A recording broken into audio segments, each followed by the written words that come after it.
Good evening friends, कैसे हैं आप लोग। आज हम लोग पढ़ेंगे उत्तर प्रदेश की जनसंख्या 2011। उत्तर प्रदेश की जो जनसंख्या है उससे मैंने कुछ फैक्ट निकाले हैं जो आपकी परीक्षा के लिहाज से काफ़ी उपयोगी हैं। आओ देखते हैं। उत्तर प्रदेश की कुल जनसंख्या, उत्तर प्रदेश की कुल जनसंख्या 19,98,12,341 है, जो कि भारत की कुल जनसंख्या का 16.51% है। समझे? फिर से देखिए इसको। उत्तर प्रदेश की कुल जनसंख्या 19,98,12,341 है, जो कि भारत की कुल जनसंख्या का 16.51% है। ये आंकड़ा जो है याद करना जरूरी है। कैसे याद करें? जहाँ तक मुझे लगता है इसको आप एक मोबाइल नंबर की तरह याद कर लीजिए। मोबाइल नंबर तो आपको याद करना अच्छे से आता होगा, उसी तरीके से इसको याद कर लीजिए। और एक बात जान लीजिए,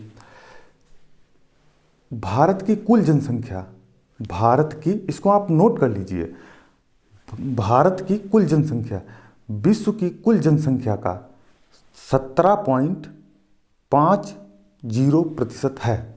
फिर से देखिए, भारत की कुल जनसंख्या विश्व की कुल जनसंख्या का 17.50% है। आइए इधर देखिए, पहले हमने लिखा है नोट, ठीक है। नोट नंबर एक में क्या लिखा है? 2011 जनगणना का प्रशासनिक स्वरूप। आई बात समझ में? देखिए इसमें कुछ मैंने बिंदु लिखे हैं, 1 2 3 4। जनगणना किस अनुसूची में है? 7वीं अनुसूची में। विषय संघ सूची का अनुच्छेद 246। जनगणना का दायित्व किसका है? देखो बेटा इधर,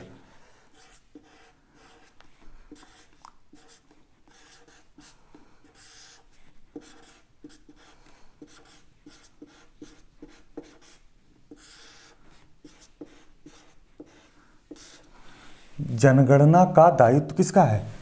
केंद्र सरकार का। अब देखिए यहाँ पे पॉइंट नंबर 2 लिखा हुआ है। 2 मैंने जगह कम होने की वजह से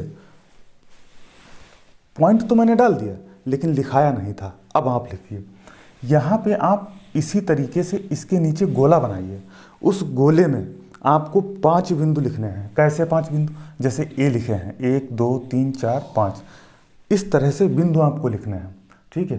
पहले वाले में लिखिए, गोला आपने बना लिया, मैंने समझ लिया कि गोला आपने बना लिया है, ठीक है, क्रम भी डाल लिया है। अब मैं बोल रहा हूँ, उसमें लिखना है भारत की जनगणना, भारत की जनगणना डेस लगाना है, लिखना है 15वीं जनगणना। फिर उसके नीचे लिखना है आपको स्वतंत्र भारत की जनगणना, डेस लगाना है, लिखना है 7वीं जनगणना, 7वीं जनगणना। 3 नंबर पे आपको लिखना है 21वीं सदी की दूसरी जनगणना। पहले वाले में आपने लिखा है भारत की 15वीं जनगणना, दूसरे वाले में स्वतंत्र भारत की 7वीं जनगणना, 3 नंबर पे आपने लिखा है 21वीं सदी की दूसरी जनगणना, ठीक। अब आपको अगले पॉइंट में लिखना है जनगणना आयुक्त या प्रथम जनगणना आयुक्त डॉक्टर सी चंद्रमौली। इसी के नीचे स्वतंत्र भारत के जनगणना आयुक्त R.A. गोपाल स्वामी। फिर उसके नीचे आपको लिखना है नारा, हमारी जनगणना हमारा भविष्य, हमारी जनगणना हमारा भविष्य, ये नारा था। फिर उसके नीचे एक और पॉइंट बनाना है, नहीं बनाया तो बना लीजिए। उसमें लिखना है जनगणना प्रश्नावली में शामिल प्रश्नों की संख्या 29। आई बात समझ में? अब देखिए इधर, सुन लीजिए थोड़ा। जो उत्तर प्रदेश का क्षेत्रफल है बेटा, उत्तर प्रदेश का क्षेत्रफल भारत के क्षेत्रफल के 7.33% है, 7.33% है। अगर उत्तर प्रदेश को भारत में क्षेत्रफल की दृष्टि से देखा जाए तो उत्तर प्रदेश का चौथा स्थान है, तो पहले पे कौन आता है? राजस्थान, मध्य प्रदेश, राजस्थान, मध्य प्रदेश, महाराष्ट्र, फिर चौथे स्थान पे उत्तर प्रदेश। आई बात समझ में? नगरीय जनसंख्या के हिसाब से या नगरीय जनसंख्या की दृष्टि से उत्तर प्रदेश का महाराष्ट्र के बाद दूसरा स्थान है। आई बात समझ में? ग्रामीण जनसंख्या के हिसाब से या ग्रामीण जनसंख्या के हिसाब से उत्तर प्रदेश का प्रथम स्थान है। इतना समझ में आया? आइए इधर देखिए, इधर आगे यूपी का प्रशासनिक आंकड़ा। ठीक है, अब नोट में 2 लिखे थे आपके, ख़त्म हो गए हैं। अब आपको लिखना है, फिर से 1 नंबर डालना है। इसमें लिखना है यूपी का प्रशासनिक आंकड़ा। अब इसमें क्या लिखना है? जिले कितने थे जनगणना में शामिल जो जिले थे? 71 बेटा। तहसीलें 312, कुल नगर 915, वैधानिक नगर 648, जनगणना नगर 268, गांव 10, 67, 74। इस तरीके से आप लिख लीजिए। ठीक है, यूपी 10 की वृद्धि दर 2011 आपको बिल्कुल इसी तरीके से लिखना है, इसी फॉर्मेट में लिखना है। क्यों? क्योंकि इस फॉर्मेट से यदि आप याद करते हैं आपको जल्दी याद होगा, क्योंकि लिखने में भी समय लगेगा और याद भी जल्दी होगा। यूपी 10 की वृद्धि दर 2011, इसको हम देख लेते हैं। देखो इधर 2011 की जनगणना के अनुसार 10 की वृद्धि दर कितनी थी बेटा? 20.02%। अब देखिए 2001 की जनगणना के हिसाब से 25.85, इसका डिफरेंस कितना है? 6.65। आई बात समझ में? फिर अगला पॉइंट देखिए, वार्षिक वृद्धि दर कितनी है हमारी? 1.85%। अब इधर देख लीजिए नंबर 3, यूपी जनसंख्या घनत्व 2011। यहाँ देखिए ये 2011 के हिसाब से है बेटा, लिख लेना आप लोग।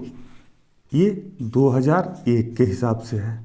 ठीक है, 2011 के हिसाब से कितनी जनसंख्या घनत्व कितना था?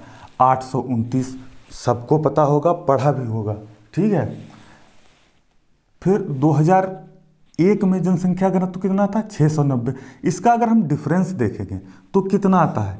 139, 139। आई बात समझ में? ज़्यादातर मालूम क्या, ये डिफरेंस जो होता है इस पे ज़्यादा आपको ध्यान देने की ज़रूरत है। डिफरेंस काफ़ी बार पूछा जा चुका है और पूछा भी जाता है। फिर देखिए यूपी का लिंगानुपात देखिए बेटा कितना है? 912 2011 के अनुसार, फिर 898 2001 के अनुसार। कितने अंकों की वृद्धि हुई है?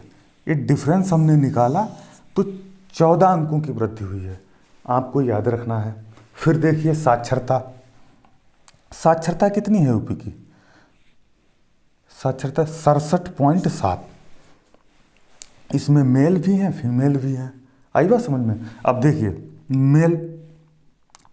मेल की साक्षरता 67.03 2011 के अनुसार, और 2001 के अनुसार 68.82%। ठीक है, फिर ये प्रतिशत है बेटा, यहाँ प्रतिशत आप लगा सकते हैं। ठीक है, फिर देखिए फीमेल की देखिए 57.02% 2011 के हिसाब से, 42.02 2001 के हिसाब से। आई बात समझ में? इसको आप अच्छे से, ठीक है, अब फेयर कर लीजिए। ठीक है, इसके आगे की जो जनगणना होगी वो आपको लिखा दी जाएगी। आई बात समझ में? और दूसरी बात, 10 जनवरी से जो एसएससी जीडी वाले बच्चे हैं, 10 जनवरी से उनका एग्ज़ाम स्टार्ट है। बेटा आपके पास समय नहीं है, कमर कस लीजिए, जितनी मेहनत कर सकते हैं कर लीजिए, क्योंकि सिलेक्शन आपका हो जाता है। ठीक है, क्योंकि सिलेक्शन अगर नहीं होता है, ठीक है, तब कहीं ना कहीं आपकी कोई ना कोई कमी जरूर रही होगी। ठीक है, इसलिए अभी वक्त है। ठीक है, अगर कोचिंग जाते हैं डेली कोचिंग जाइए, मिस मत करिएगा, क्योंकि टीचर्स बहुत मेहनत से आपको पढ़ाते हैं। ठीक है, तो इसलिए आपको कमर कस लेना है, जितना अधिक से अधिक पढ़ सकते हैं उतना पढ़िए घर पे। ठीक है, और अगली क्लास अपने समय पर होगी।